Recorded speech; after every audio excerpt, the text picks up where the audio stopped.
Well, Winston County is no stranger to natural disasters after suffering from the 2014 tornado that ripped through that area. Winston Strong is a community-based recovery group that was established rather shortly after the devastation. That's right. Now the group is using its experience as a teaching lesson for other communities, offering guidance on how to gain funding and rebuild. Keely Shields, who has been very busy today, gives us an inside look on how the group is working to make other counties, towns, and cities stronger.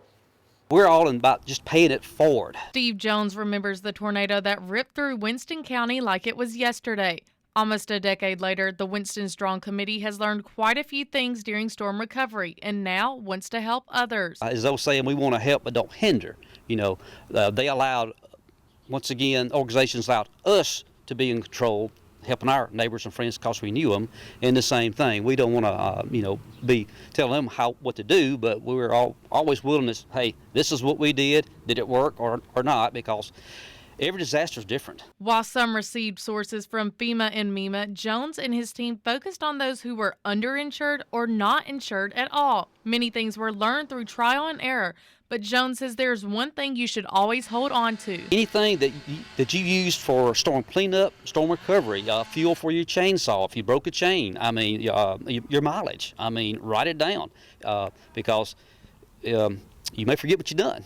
And they may tell you no. Anything that pertains to cleanup, write it down. Through the recovery process, Winston Strong realized the county was lacking in a few areas. Jones says in 2014, when the tornadoes hit Louisville, no one in his neighborhood even had a storm shelter. That has since changed, and the city of Louisville now has a community-wide safe room for people to come during severe weather. And if your community has been affected by the storms, Jones says to remember the 3 Ps: prayer, patience, and persistence. This is not a sprint. This is a marathon. Like I said earlier, we just recently closed our last case from working since 2014.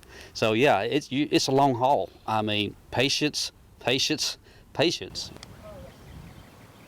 Patience indeed. And if you would like to help Winston Strong's efforts, they are accepting donations for the long-term recovery of those recently devastated by tornadoes. To learn more, go to our website. That's WCBI.com.